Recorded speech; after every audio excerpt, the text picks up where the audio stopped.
እኮ ነች ልጄ። እሷ እኮ ከወለድኳት ልጄ በላይ ናት። ሁሉ ነገር የምታስብልኝ እሷ እኮ ናት። ልጄ ልሽ ማለነች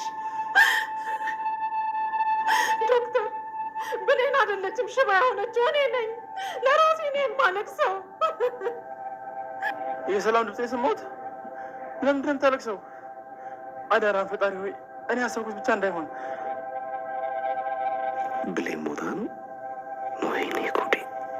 ብሌን መናገርም ሆነ መራመድ አትችልም። ግን ደግሞ ጉዳቱን ማን እንዳደረሰባት ማን ሊገላት እንደሞከረ አውቃለች። ጆንም በጣም ነው የፈራ። ጆንና ሳሚም ተገናኝተዋል። ሳሚ እንግዲህ እውነት ለመናገር ተገቢውን ለአቶ ጆን የሰጧል ብዬ አስባለሁ። ቢያግተው ራሱ በጣም ነው ደስ የሚለኝ። ሰላም ሰላም ቤተሰብ እንዴት ናችሁ? ደህና ናችሁ? እኔ ጋር እግዚአብሔር ይመስገን ሁሉም ሰላም ነው። እንዴት ናችሁልኝ? ዛሬም እንደተለመደው አደራ ድራማ ነው ይዤላችሁ የመጣሁት። አደራ ድራማ እንግዲህ ከዚህ በፊት ብሌን ጉዳት ደርሶባት ነበረ። ምክንያቱም አቶ በኃይሉ የራሱን በቀል መበቀል ስላልቻለ ወይም ደግሞ ወይዘሮ ሰላምን ገሎ ንብረቱን የራሱ ማድረግ ስላልቻለ ብቻ እንግዲህ ቀልቦ ወይም ደግሞ ደብቆ እየኮተኮተ ሲያሳድገው የነበረውን እናትና አባቱ የገደለበትን ልጅ እንግዲህ አውጥቶ የእናትና የአባት ገዳይ እቺ ነች። የእነሱ ወዳጅ ደግሞ እቺ ብሌን ትባላለች። እችኛዋን መጀመሪያ ከገደልካት እነሱ በሷ ይሰቃያሉ። ከዛ ቀስ በቀስ ሌሎችን ደግሞ ታስወግዳለህ ብሎ እንግዲህ ሳሚንም መግደል ስላልቻለ ወይዘሮ ሰላምንም እንደዛው ብሌን ራሱ ብዙ ጊዜ ሞክሯል፣ ግን ደግሞ አልተሳካለትም እና አሁን ጆንን እንግዲህ የሱ ማስፈጸሚያ ወይም ደግሞ መሳሪያው አድርጎ ልኮታል። ጆንም ያው ምንም ሳይጠራጠርም ምንም ሳያስብ እንግዲህ ቀጥታ ወደ ስራ ነው የገባ። ብሌንን አጥቅቷታል። ከዚህ በፊት በቢላ ራሱ ሊወጋት ነበረ፣ ግን ደግሞ አልተሳካለትም። ሰው መጥቶበት ነበረ። አሁን ግን ያው በተኛችበት እንግዲህ መርዞ ሊገላት በነበረበት ሰዓት ሳሚ ደርሶ አድኗት እንግዲህ ሐኪም ቤት ወስዷታል። ጆን እውነት ለመናገር ብዙ ጊዜ እየተጠራጠረ ነው፣ ግን ደግሞ ጥርጣሬውን ቢገፋበት ጥሩ ነበረ።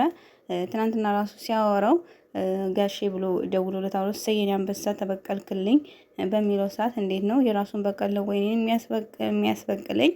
ለምንድን ነው እንደዚህ የተደሰተውስ?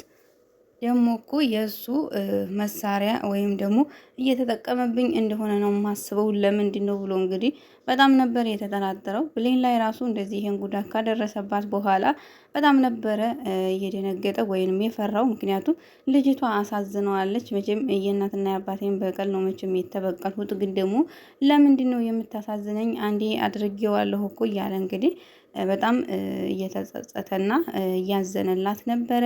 ወይዘሮ ሰላም ራሱ በጣም ነው ያዘነችው። እሷ እኮ ከልጄም በላይ ነች፣ ከልጄ በላይ ነው ለኔ የምታስብልኝ።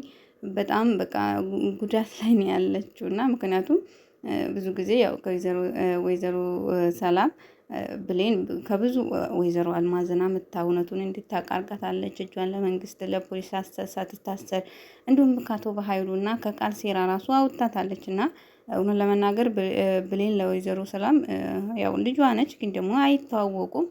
ግን ደግሞ ብዙ ነገር ነው እያደረገችላት ያለችው። ወይኔ ወይዘሮ ሰላም ግን ብሌን ልጇ መሆኗን ያወቀችለታ ደስታዋን እንዴት እንደሆነ ለማየት ጓጓሁ ማለት ነው። ምክንያቱም ብሌን በጣም ስርዓት ያላትና በጣም ጥሩ ልጅ ነች። በዛ ላይ ደግሞ ወይዘሮ ሰላምን በጣም ነው የምትወዳት። ያች ራሱ ወይዘሮ ሰላምን ትወዳታለች። ሁለቱም ይዋደዳሉ፣ ይፈላለጋሉ። እናትና ልጅ ልባቸው ነግሯቸው ነው መሰለኝ ልባቸው ተዋውቋል። ያው ደግሞ ማረጋገጫው ግን ስላላገኙት ነው እንጂ ብሌንም ወይዘሮ ሰላም የሆነ ነገር ሆነ ስትባል በጣም ነው እንደብድ ነው የምትሆነው። ብሌን እንግዲህ አሁን ላይ ደህና ትሆናለች ብዬ አስባለሁ። ጆንም ደግሞ አሁን እንደዚህ ካለችበት ሆኖ ያው የጀመረውን እጨርሳለሁ ብሎ ካሰበ በጣም ከባድ ነው የሚሆነው ለብሌን። ምክንያቱም ወይም ራሷን መከላከልም ሆነ ራሷን ማምለጥ የማትችልበት ቦታ ስለሆነች ወደ ቃልዬ ስንሄድ ቃልዬ እንግዲህ ያው አሳልፋ ለመስጠት ወስናለች። መጀመሪያ